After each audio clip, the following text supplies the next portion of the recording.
Daf James dwi, a dwi yn gweithio fel dramodydd, fel cyfansoddwr, perfformiwr a nofelydd hefyd. A dwi yn gweithio yn nhŷ gan amlaf ger Parc Victoria yng Nghaerdydd.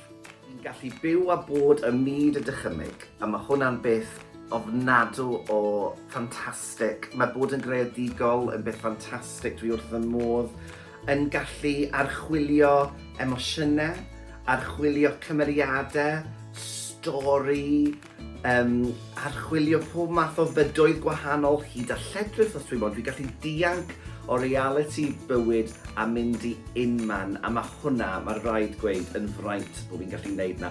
Ac wrth gwrs, cael rannu hwnna gyda cynulleidfaoedd, boed mewn theatr neu ar dyledu, neu drwy gloriau llyfr, a cael yr ymateb wrth bobl a phlant i'n storis i. Mae hwnna'n gwneud fi'n hapus ofnadw.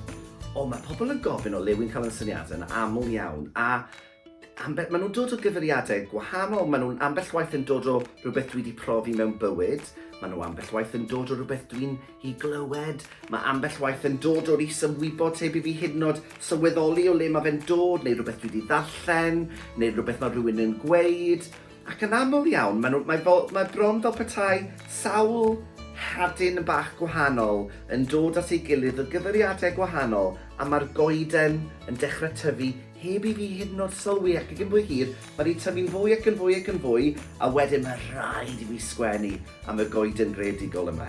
Wrth sgwennu, wrth gwrs, dyn ni'n gorfod dyna lle dwi'n ennill arian, ennill bywoliaeth, ac yn aml, falle fyddai'n dod lan gyda syniadau, a bydd neb eisiau rhoi arian ar gyfer y syniad na. Falle fyddai'n cael lot o bobl yn gweud na. Ond mae'na dric, ambell waith, os ych chi wir yn credu yn y syniad, dylech chi ddim gwrando ar y na cyntaf, na'r ail un, na'r trydydd un, na'r degfed na. Nath y nofel Jack yr Angel cael sawl na dros flynyddoedd cyn i fi ffindio'r person iawn i gyhoeddi'r nofel.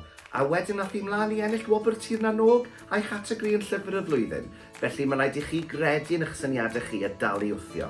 Os ych chi moyn bod yn awdur neu yn dramodydd neu nofelydd neu unrhyw un creadigol, wi jyst yn meddwl, jyst sgwennwch, peidwch â poeni.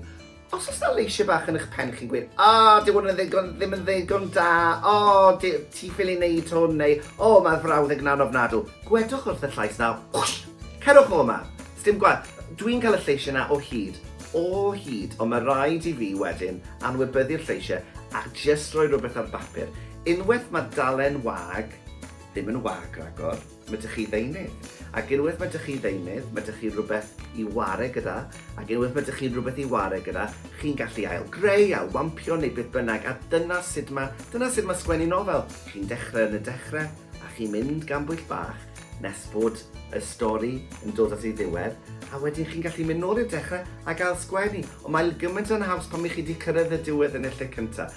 Felly, cael rhywbeth lawr ar bapur, paid â bod ofyn, a credwch yn chi eich hunan, achos mae ydych chi gyd stori.